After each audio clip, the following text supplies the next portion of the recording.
is Roger Goodell hitting up every NFL team going, can you explain to me how Tommy DeVito makes a roster? Can you explain to me how a guy named Tyler Bagent from where?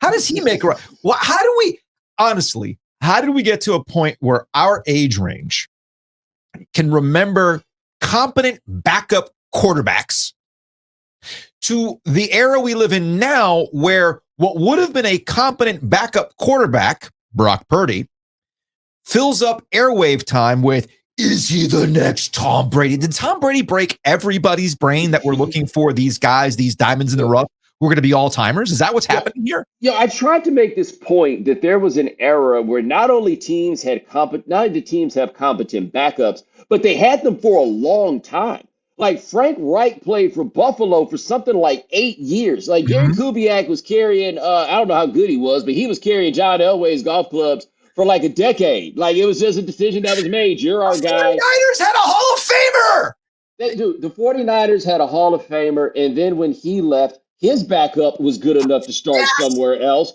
And then his next backup was good enough to start somewhere else. And by the way, then his next backup was good enough to start places. It is an interesting change, and there are a lot of reasons, and it's kind of difficult to get into, but something fundamental happened with football, and I've been talking about this, and I just don't think that people get it, which is not everybody was stupid back in the day.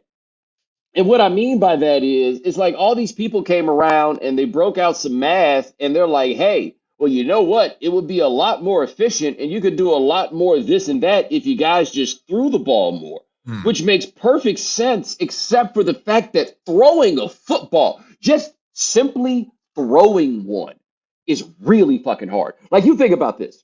You go to a high school football game, right? Not a high school football game among top 10 teams, even in your state, right? Just a couple of teams playing on a Friday night. Just say Garner and Enloe. Yeah. I never got into y'all's locals high school football, so I couldn't tell who would be the ones to point out. But yeah, call it there, Garner and Enloe.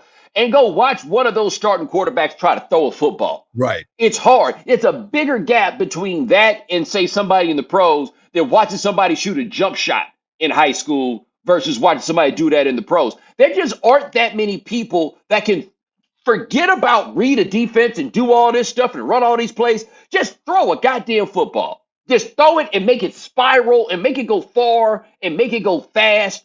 There just aren't that many people that can do that. And they built the entire game about doing it at like a scientifically precise level. It doesn't make any sense. Why were they running the ball all the time? Because I got a dude that can do that.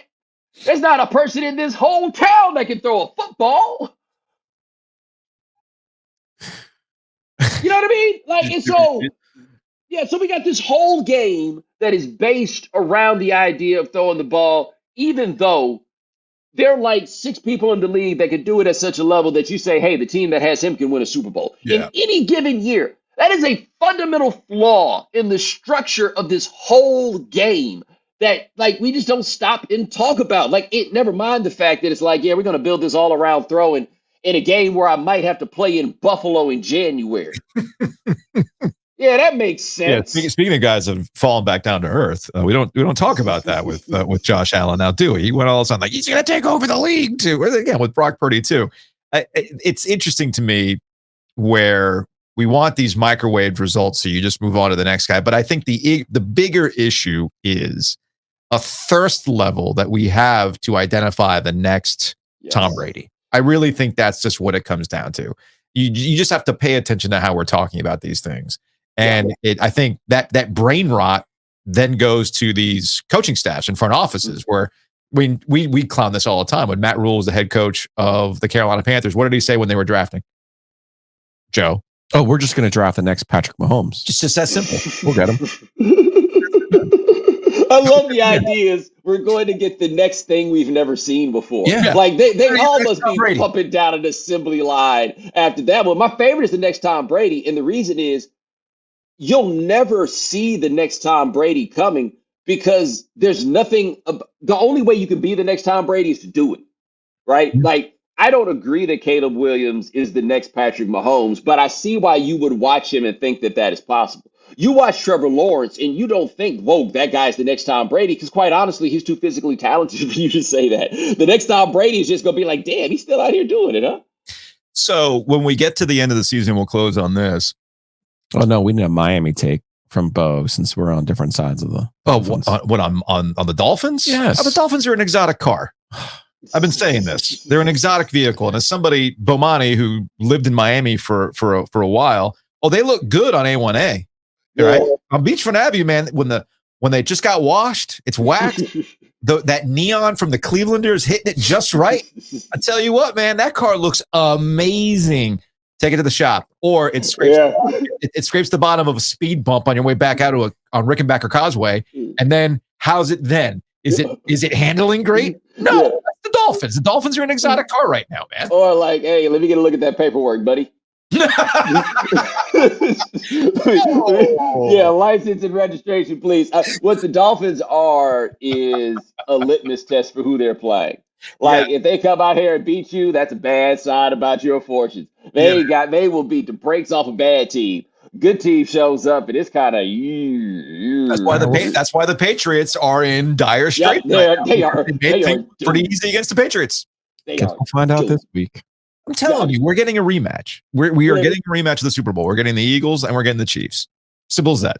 I don't know about the Chiefs, man. Thank you. The Chiefs do this every year. The Chiefs have speaking of lemons, they have a lemon game every season, man. Yeah, my concern is not about the game itself, but you go look at the point differential. Like they look like one of those teams that isn't as good as their record. Okay, and I think they just they're short on good receivers, and that does still matter because you've got Mahomes, but Mahomes is not Tom Brady, and I don't mean that as to say he's not as good as Tom Brady. I mean that to say if you're going to do this with Mahomes, you want guys that can stretch it, right? And they just don't really have that. They just got this pedestrian set of wide receivers, and it makes you wonder like how good their offense actually can be. The problem is the best alternative option in the AFC is Cincinnati, and I like Joe Burrow a lot. I like Chase a lot. I mean, I like a lot of what they got going, but you are still asking for a lot of me to buy into this idea of Cincinnati Bengals dependable operation. No, I've been living too long to do that, dog. Yeah, and we also know the NFL is scripted.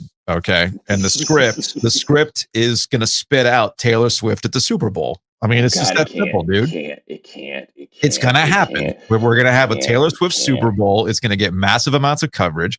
Travis Kelce and Taylor Swift are going to break up, and then we're going to get a new album, and we're going to be reading the tea leaves to see, and the Chiefs will lose. Again, this is all scripted. So the Chiefs will lose, and then we'll have NFL insiders like Adam Schefter pour over lyrics to see if there's anything about any sort of discontent that happened in the locker room throughout. That's where we're headed in 2024. I'm calling it right now. Dude, I'm done. Hey, and I don't know if you guys know this, but in a manner of speaking, Travis Kelce and I are now like co-workers. That's right. Wave Entertainment. Yeah, and at some point I'm going to have to discuss this. You are.